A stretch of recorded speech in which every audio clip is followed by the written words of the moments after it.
नमस्कार, मैं श्रेया शुक्ला और देख रहे हैं न्यूज नेशन। हरियाणा विधानसभा चुनाव के नतीजे एक बार फिर हर किसी को चौंका रहे हैं।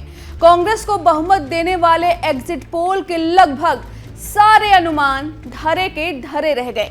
शुरुआती रुझानों में कांग्रेस जीतते जीतते नजर आ रही थी। उनकी मुस्कान एकदम से लंबी होते हुए दिख रही थी, लेकिन जैसे जैसे मामला आगे बढ़ा वैसे वैसे कांग्रेस खेमे की मुस्कान छोटी हो गई और मायूसियत में बदल गई और बीजेपी की जीत पक्की होती गई। लेकिन आखिर इतनी खींचतान बनी कैसे? किन सीटों पर कांग्रेस बाजी जीतते जीतते हार गई? किस सीट पर जबरदस्त मुकाबला था? चलिए जानते हैं। हरियाणा विधानसभा के 90 में से 48 सीटें बीजेपी ने जीती हैं और कांग्रेस ने 37 सीटें जीती हैं। कांग्रेस लगातार तीसरी बार हरियाणा के चुनाव में हार गई है। हालांकि इन चुनावी नतीजों के दूसरे पहलू पर अगर नजर डालें तो एक आंकड़ा यह भी है कि 90 में से 19 सीटें ऐसी हैं जहां बीजेपी ने 5000 या उससे कम वोटों से चुनाव जीता है, जिस पर चुनावी पंडितों का कहना है कि अगर कांग्रेस पार्टी इन 19 सीटों पर थोड़ी और मेहनत कर लेती तो कांग्रेस चुनाव जीत सकती थी। बता दें कि हरियाणा की 90 में से 19 सीटें ऐसी हैं जहां बीजेपी ने 5000 या उससे कम वोटों से चुनाव जीता है। इनमें उचाना कला की सीट से कांग्रेस पार्टी के नेता चौधरी वीरेंद्र सिंह के बेटे चौधरी बृजेंद्र सिंह सिर्फ 32 वोटों से चुनाव हारे हैं, जबकि इसी सीट पर आम आदमी पार्टी को लगभग 2500 और नोटा को भी 187 वोट मिले हैं। अगर कांग्रेस पार्टी इन 10 सीटों पर थोड़ी मेहनत करती और ये सीटें बीजेपी से जीत जाती तो आज बीजेपी के पास 48 नहीं बल्कि 38 सीटें होती और कांग्रेस के पास 37 नहीं 47 सीटें होती और वो पूर्ण बहुमत के साथ आसानी से अपनी सरकार बना सकती थी।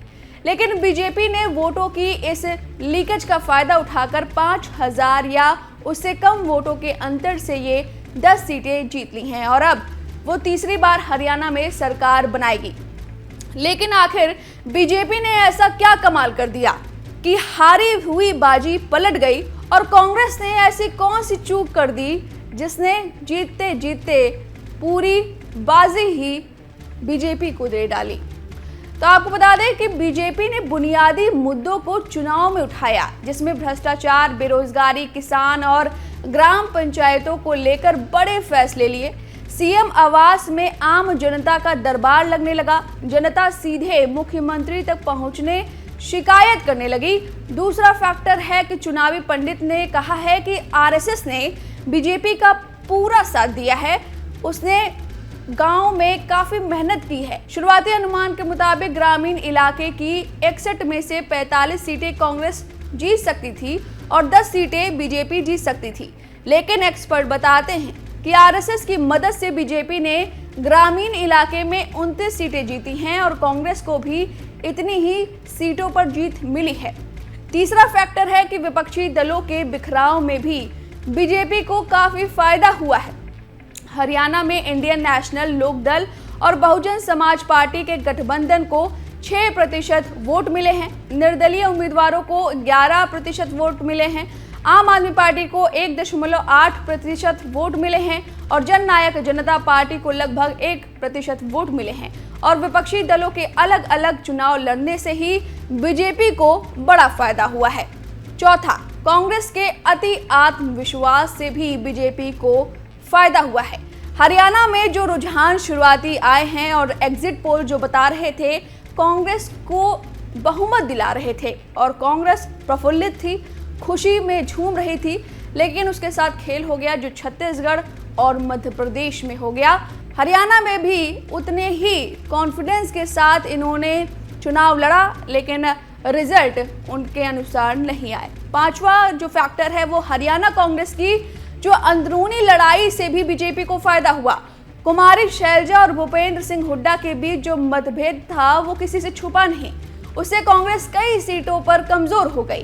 कांग्रेस में ही दो गुट दिखने लगे, हरियाणा में कुमारी शैलजा के समर्थक और दूसरी ओर हुड्डा के समर्थक।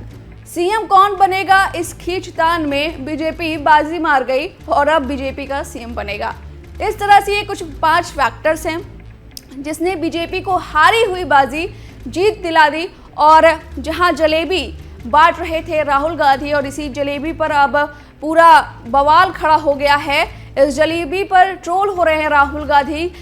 अब ये जलेबी जो उन्होंने खाई है उसका स्वाद बीजेपी लेते हुए नजर आ रही है। फिलहाल इस चुनाव पर आपकी क्या राय है, कैसे रुझान आते हैं? रुझान शुरुआती कुछ और बताते हैं, अंत में कुछ और खेल हो जाता है। और अक्सर अभी लगभग 2024 में जितने भी एग्जिट पोल हुए हैं वो धरे के धरे रह गए, उनके सारे अनुमान। तो इस पर आपकी जो भी राय है हमें कमेंट करके जरूर बताएं। न्यूज नेशन अब व्हाट्सएप पर खबरों के ताजा अपडेट के लिए न्यूज नेशन के इस QR कोड को स्कैन करें।